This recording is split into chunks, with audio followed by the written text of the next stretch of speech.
Sineas, welcome to Ngalor Ngidul Cinema.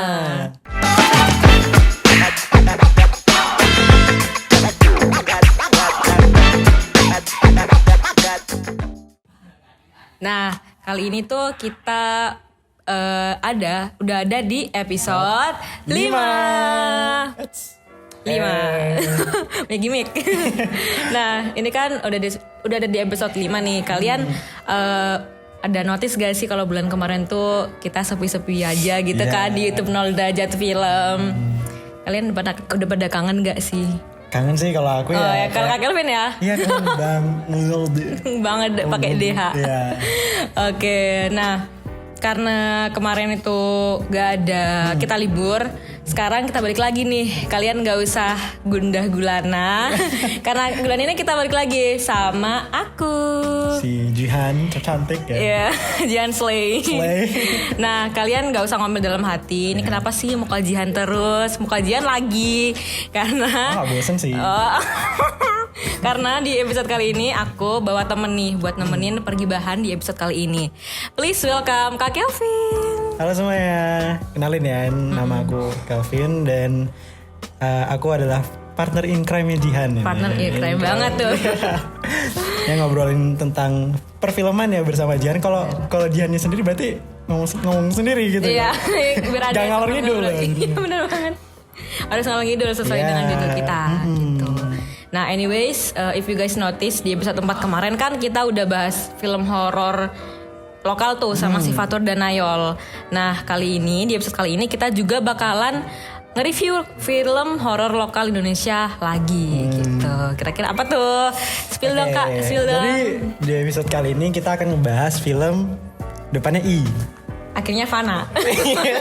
Udah gak usah giniin lagi ya. Ya, jadi kita kali ini ngebahas tentang Ivana from the Danur Universe. Ya. Sebelum kita mulai gibahin filmnya tuh, kita mungkin akan menjabarkan tuh gimana sih film Ivana ini, tentang apa ceritanya, sinopsisnya gitu ya Kak ya. Oke. Jadi kalau aku jelasin ya nih, kalau Ivana itu adalah film spin-off yang tadi aku bilang ya dari Danur Universe. Kalau kalian udah lihat triloginya Danur itu ya, yaitu termasuk ya, singkat aku tuh berhubungan sama Danur kedua. Ya, Danur kedua. Jadi ya ini based on novelnya Risa Saraswati dengan judul yang sama, Ivana ya. Dan sekarang filmnya itu disutradari oleh Kimo Stambul ya. Ini kalau teman-teman tahu ya Kimo Stambul gimana ya, kayak gitulah ya. Dan identik dengan genre gore, thriller. Jadi ya seperti inilah film-film dia yang sebelumnya kayak Rumah Darah dan Headshot gitu. Ya, benar. Salah satu daya tariknya lah ya untuk Ivana ini. Untuk Ivana yang bikin tertarik gitu loh, yang banyak bikin orang-orang gitu kan. Iya. Karena ini penyutradaraannya gimana nih oleh Kimo Stambul yang katanya tuh gore dan thriller. Unik lah. Iya benar. But kayak dibikin kayak apa sih Ivana yang kali ini gitu. Jadi ini ke ceritanya ya kita. Kalau Ivana itu nyeritain tentang Ambar. Bukan ya ngomongin Ivana ya, tapi peran utamanya tuh Ambar dan keluarganya. Terus dia diteror oleh arwahnya Ivana gitu pas waktu Lebaran Idul Fitri. Nah terus Ambar sendiri adalah seorang yatim piatu dan pindah nih sama adiknya ke rumah panti jompo yang dijaga sama sahabat orang tuanya. Terus dia sini juga ini spesialnya. Dia tuh juga memiliki keterbatasan lah ya. Dia adalah tunanetra dan sulit untuk melihat ya, karena dia mengidap katarak ya. Gitu. Ya tapi dari disabilitas itu dia mendapatkan kekuatan baru nih. Power. Ya dia bisa dia bisa ngelihat sesuatu yang nggak bisa dilihat oleh banyak orang. Nah ini untuk Kak Kelvin sendiri tuh gimana first impression buat pas pertama nonton Ivana gitu?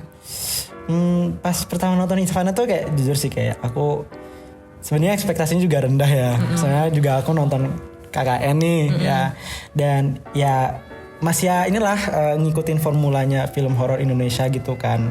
Tapi kalau di Ivana nih beda. Kayak di awal tuh kayak aku sangat-sangat kaget gitu loh. Wah film ini rupanya bagus gitu loh. Cuma ada cumanya sih. Ada cumanya, Ya, semuanya tuh ada cumanya. Ya tapi ya nanti dibahas lagi lah ya pas kita ngalor ngidul. Iya, nggak gibah. Ya, kalau Jihan gimana? Kalau aku tuh first impression-nya itu apa ya, kayak agak surprise karena ternyata asik juga ya buat ditonton Iya gitu. iya. Asik buat ditonton, jadi kayak worth it gitu. Aku kayak merasa duitku nggak sia-sia nih buat nonton di bioskop gitu. Itu first impressionku sih. Ya hampir sama sih. Cuma aku harus menahan sih. Dan mari kita lanjut aja deh kayaknya. Oke. Kita akan lanjut ke pros. Oke, kita langsung aja ke pros nomor 1. Ya, pros yang paling pertama adalah salah satu aspek yang paling menonjol di situ ya adalah sinematografinya sih, kayak wow, sinematografinya. Wow, benar-benar. Beda banget, kayak fresh gitu ya. Kayak menurut aku tuh lumayan variatif gitu loh, variatif banget dan nggak gitu-gitu aja, dan ya beda lah gitu loh ngerasanya, dan terutama di kamera movementnya, movement yang kayak sangat dinamis dan Benar. menurut aku juga sinema kayak cara kameranya bergerak itu tuh menambahkan rasa suspense gitu. Bener banget. Mungkin itu juga pengaruh ke directing ya? Iya, directing dari Kimonya. Dari Kimonya. Jadi kayak ya bagus, dan itu yang aku bilang variatif, kayak banyak banget yang kayak handheld ya. Iya, handheld itu juga. Yang take-nya handheld, terus banyak juga long shot. Ya kayak long shot tuh menurut aku juga sulit untuk dieksekusikan ya kayak karena one take gitu kan. One take kan, dan itu juga gak boleh kayak gampang banget untuk menemukan kesalahan dari itu, tapi dilihat kayak enak, bagus gitu kayak aku merasa ya smooth ya. Smooth banget. Ya nggak ada kekurangan yang besar, jadi kayak wah ini Kimo Istanbul berani ya. Berani gitu. untuk nggak ngekat scene-nya gitu loh. Ya menurut aku juga berani sama kemampuan dia lah gitu, dan menurut aku pay off. Pays off. Benar banget. Oke, bisa lanjut ke ini. Yang selanjutnya kita yang bikin kita suka itu editingnya ya. Editingnya tuh menarik. Editingnya menurut aku kayak kaget sih, kayak Sempet juga editingnya. Sekali lagi semua lagi, dan kayak penggunaan CGI juga ya itu. Benar ya. CGI tapi kayak berhasil, dan ya ini sih kayak keren aja gitu loh, berhasil kayak mungkin salah satu scene itu ya terutama di ini flashback ya. Iya, yang flashback scene itu menarik banget karena mereka cara penggunaan untuk flashlight center. Itu juga menarik banget untuk tipe-tipe flashback yang hampir nggak ada di film horor yang lainnya gitu. Ya biasanya kan kayak cuma kartu atau enggak kayak yang apa nggak sih yang sinetron Fate yang bush. Oh iya, kalau nggak gitu kayak bersentuhan dengan setannya, langsung kerasukan terus langsung flashback gitu kan. Kita ngomongin film apa tuh? Apa tuh? Gak ada ya, kita gak ada referensi yang spesifik, cuma pasti kalian pernah lah lihat kayak gitu. Ya, anyways.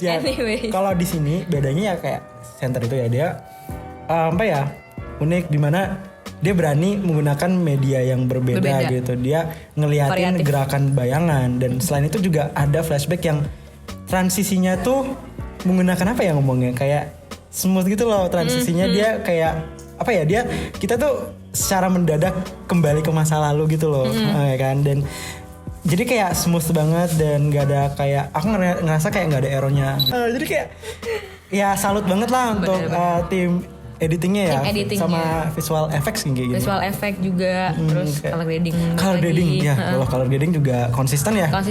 Cocok sama tema film ini.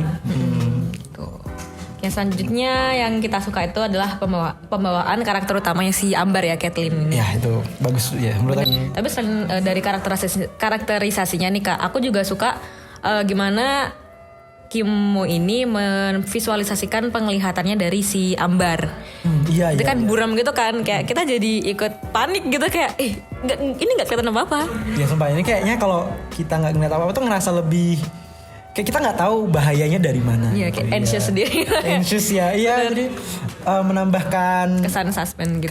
Kesan suspense, dan ngerasa ya stakesnya lebih tinggi lah gitu dibanding dengan karakter yang nggak ada keterbatasan gitu. Benar. Jadi ya menurutku berhasil sih, kayak Ambar menjadi peran utama yang harus melawan hantu mematikan gitu loh, dengan keterbatasan itu gitu. Benar. Oke, yang selanjutnya nih kita yang aku juga kayak pas di bioskop itu kayak wah ini keren banget nih scoringnya. Ya scoringnya. Bener. Yang ya itulah terutama lagunya ini ya yang lagu favoritnya Ivana ya yang nyanyi. Cut bisa gak sih? Kayak gitu. Ya scoringnya bagus dan dia ya menurut aku juga ngebuat vibes yang cukup mengerikan. Namun menurut aku juga indah sih, kayak ada beauty di balik keseraman itu. Bener. Ya. Karena orgasm banget gitu loh. Orgasm banget. Kanan kiri oke, di belakang juga oke. Jadi kayak ini enak banget didengarnya itu enak gitu. Tapi kayak di balik itu juga ada kayak sound effect seperti tembakan ya. Itu ya di awal tuh kayak bener-bener kayak apa yang mungkin ngerasa kayak renyah. Iya, crunch. Ya itu tembakan apa ya kayak sound effectnya itu menurut aku juga ya cukup real dan jadinya ngerasa ya lebih enak lah gitu kalau didengar dan menambahkan kualitas film ini gitu. Benar banget. Oke, itu tadi untuk scoring ya. Yang selanjutnya adalah kita salut banget sama actingnya Kathleen dan pemain senior yang kayak oma, nenek dan kakek itu kan. Itu kataku mereka tuh apa ya bagus untuk actingnya. Terus untuk karakterisasinya itu semua cast punya karakter yang beda-beda. Iya, bisa gampang banget ya. Gampang banget ngebedain satu sama lain gitu. Tanpa menghafal namanya. Jadi kita kayak kayak bisa mencamkan gitu loh. Iya benar. Kayak ini teman lamanya Ambar. Oh ini buaya. Ya ini buaya. Yang satunya nenek yang suka marah-marah atau gimana. Iya itu gitu. gampang banget gitu. Mungkin juga ya terpengaruh sama selain acting juga kostum desainnya ya. Iya benar. Ya, kostumnya juga bagus gitu. Nah kalau itu tuh dari karakterisasi, walaupun banyak pemeran tapi kita nggak kebingungan gitu loh, nggak kebingungan, nah gitu. Aku mau nanya Ji. Ya boleh. Favorit karaktermu tuh di situ apa? Kalau aku tuh favoritnya, sama aku suka Oma itu sih, Oma itu yang si omanya Arthur. Nggak tahu, aku suka aja kayak Anggunli gitu loh. Iya dia menggunakan bahasa Belanda nggak sih? Iya benar itu yang aku juga suka. Yang kayak gitulah kecil-kecil itu yang buat kayak ini nenek-nenek yang bisa bahasa Belanda dan masa Anggunli gitu ya. Kalau Kak Gavin? Aku sih si ini ya siapa? Rina ya. Ya kan udah sering banget ngomongin si Rina kerjaannya gitu Pak. Rina tuh ya saya cantik terkesima ya. Tapi menurut aku juga kayak actingnya sangat-sangat ngeliatin karakter yang kompleks ya. Dia kayak ya apa ya, dia kan di cerita itu menjadi pacarnya Agus ya, dan di situ tuh ngeliat cara dia cemburunya dan cara dia menjadi orang yang disiplin dan tegas. Soalnya dia juga punya tanggung jawab nih ya untuk menjaga residen yang di situ. Jadi kayak kompleks itu dan aku ngerasa enak apa ya, ngerasa seneng banget sih ngelihat aktingnya si dari Taskia. Ya si Taskia ini gitu. Ya salut banget deh untuk castnya ya, aktor dan aktrisnya tuh kayak mantap banget. Mantap banget. Suka banget. Suka, tapi iya ini udah suka banget. Tapi ya itulah.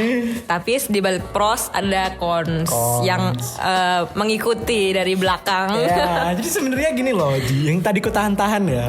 Aku ngerasa film Ivana nih seperti dua film gitu loh yang digabungkan. Yang pertama tuh film Ivan ya. Ivan tuh yang dimana hal-hal yang bagus nih yang kami, ada di situ. Iya yang kami puji-puji tadi. Nah, tapi yang nanya ini film nanya ini yang kayak menurut kami banyak kok gini gitu. Kekurangan lah ya, dan menurut aku juga kayaknya rasa persiapannya kurang matang di bagian akhir. Bener. Kesannya kayak yuk kita buat matang-matang, rupanya nggak ada waktu. Ya, cepet. Ya udahlah itu apa adanya deh.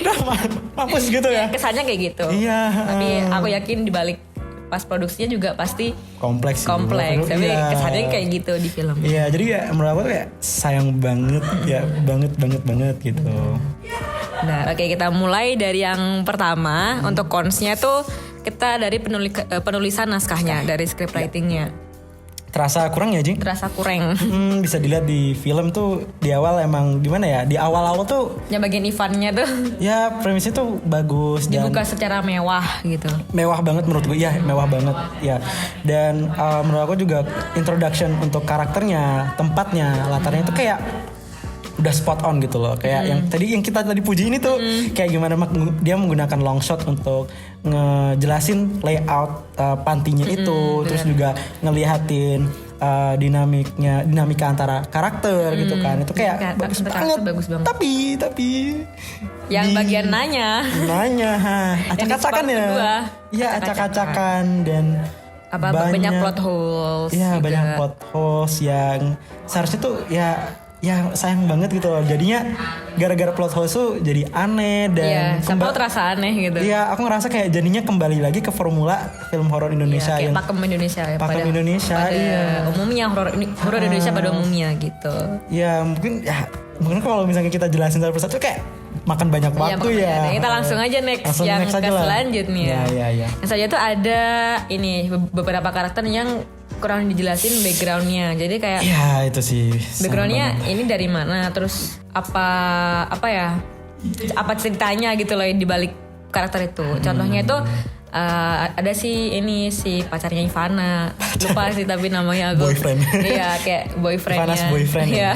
Jadi gimana tuh Ji? Itu tuh kayak menurutku itu tuh kurang dijelasin gitu loh. Karena untuk karakternya ya, untuk karakterisasinya tuh kurang di build up. Karena seperti kita tahu ini spoiler, dia kan yang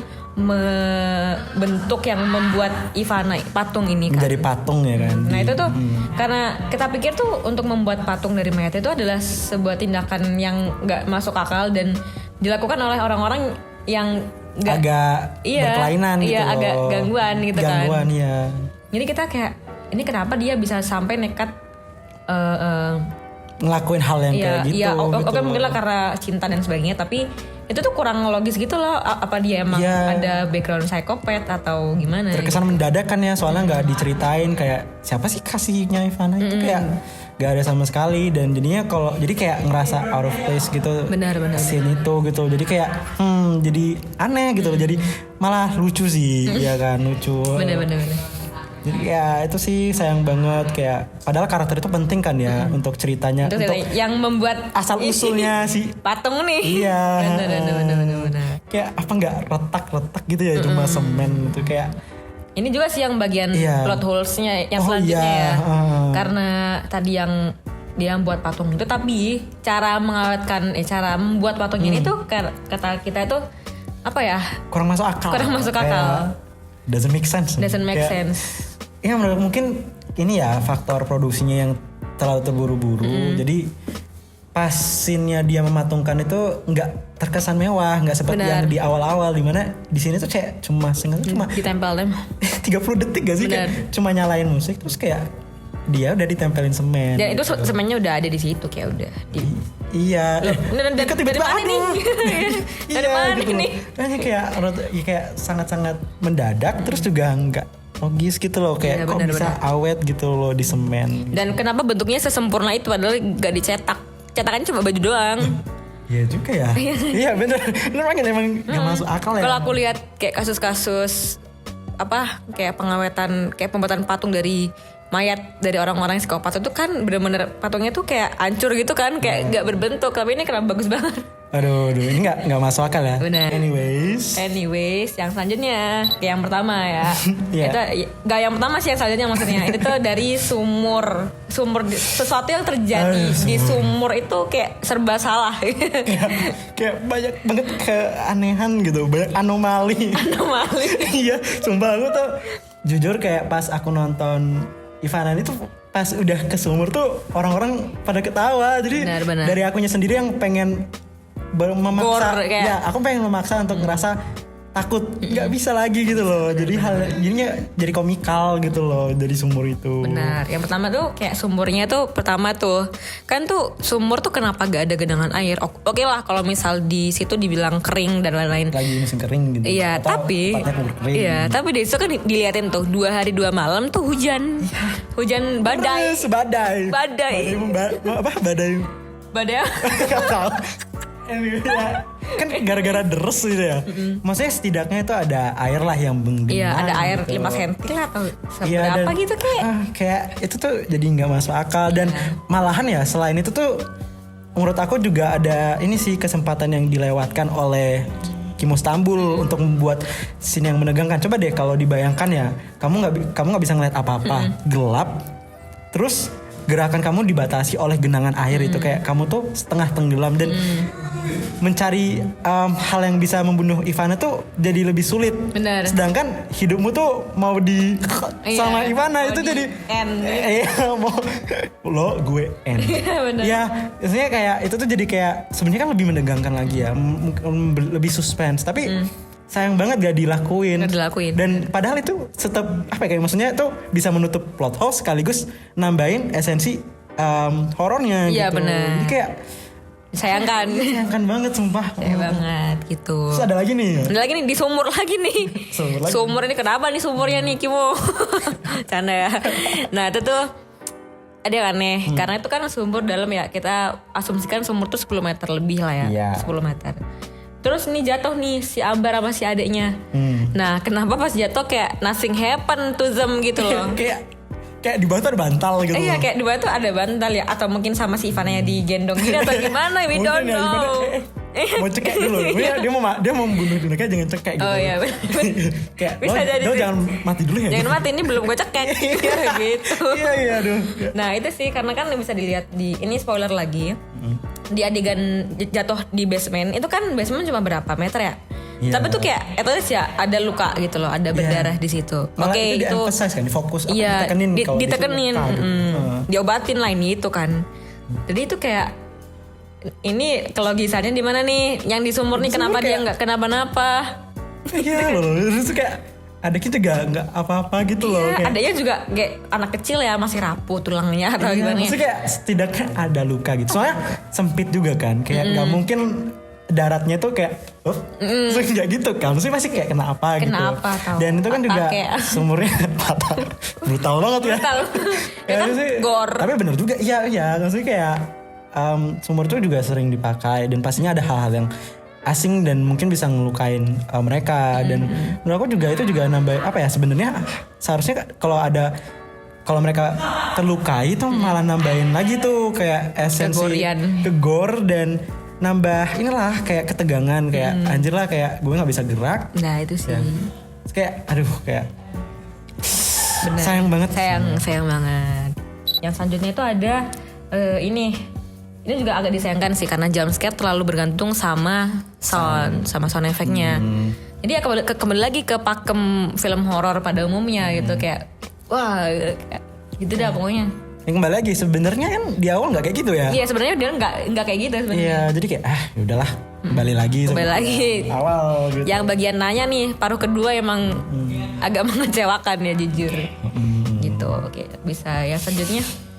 Wah ini kita ngomongin sumur lagi nih. Oh iya. Sumpah ini kayak banyak banget ya masalah Kenapa sumur nih? Ya, tapi ya sumur kembali lagi kayak juga terlalu lama menurut aku juga sih, kayak untuk eksekusi Ambarnya ya, eksekusi. Kayak lama banget, kayak sebenarnya itu bisa selesai lebih cepat dan gak harus lama gitu loh untuk menakutkan penonton. Sih. Benar. Nah itu tadi itu adalah pros dan cons dari aku dan Kak Kelvin. Nah jadi bisa disimpulkan sih film Ivana ini punya banyak potensi. Dan menurutku juga lebih unggul daripada film Danur Universe yang lainnya. Ya gitu. benar banget. Tapi ya apa ya, at least ada improvement gitu loh dari film Ivana ini gara-gara Kimo Stambul tadi sih iya, kataku. Jadi kayak kalau dari akunya sendiri sih menunggu ya untuk kayak antara prequel sequelnya di Danur Universe ini, soalnya yang menurut aku adalah ruang untuk improvement. Dan dari sini kan juga kelihatan nih mereka berusaha untuk mengembangkan aspek-aspek di film Danur Universe ini. Jadi kayak ya tunggu banget deh. Tunggu banget gitu. Mungkin yang bisa diperbaiki mulai dari penulisan naskahnya ya, dari scriptwriter. Iya sih, ya itu yang sangat disayangkan. Disayangkan banget karena script itu adalah apa ya, foundation dari. Ya foundation ya, hal yang penting gitu loh, kayak yang membuat kita nggak bosen gitu. Benar tuh. Nah mungkin kalau aku udah kadung suka nih sama directingnya si Kimo, jadi bisa sih untuk jadi sutradara untuk film Danur yang lainnya. Please Kimo Stambul. Good job. Good job banget untuk directingnya, bagus. Thank you. Nah itu tadi sih mungkin apa ya, karena emang unik sih karena hampir aja mendobrak pakem film horor Indonesia. Hampir. Tapi itu udah bagus banget. Ya udahlah gak apa-apa ya. Udah bagus. Ya, bagus kok Ivan nanya. Nanya nggak? Butuh diperbaiki lagi. Tapi salut banget buat Kimu untuk bisa menggiring untuk kayak lebih baik gitu lah intinya. Nah ini mungkin untuk yang terakhir nih. Inti dari semua ini dari skor buat Kak Kelvin berapa nih? Alhamdulillah. Ya kalau dari aku 7,5. 7,5? Mirip-mirip lah nilai KKM. Oh nilai Kak 7 ya, 7 sih kalau dari aku ya. IP-nya berapa dia? ya kayaknya menurutku juga kayak ya udah mulai berkembang gitu. Jadi kayaknya menurut aku cocok lah untuk nilai 7 ini. Ya, Kak Kevin 7, aku 7,5. Jadi seperti itu guys. Itulah kayaknya that's all ya buat film Ivana kali ini untuk review episode 5 kali ini. Ya, jadi agak panjang ya. Karena ya kangen lah guys. Kangen mengalor mengidul ya bersama Jihan. Bersama viewers. Oh ya viewers. Aduh kita lupa dengan viewers ya. Sangat lovely banget. Iya. Mungkin mungkin para viewers juga boleh komen nih kayak ngomongin tentang filmnya di kolom komentar. Comment section. Di sini. Ya. Nah itu sih bisa diskusi di situ juga karena ya 1 bulan guys gak ketemu. Ya jadi pasti di reply deh sama kami. Iya benar. Ditunggu banget nih. Ditunggu banget ya. Dari kalian. Oke, kayaknya itu aja dari kami buat episode kali ini. That's all. Thanks for watching. See you on the next video. Bye bye. See you. Bye bye. Dadah. Ini sini. Dadah. Halo, dadah. Cut.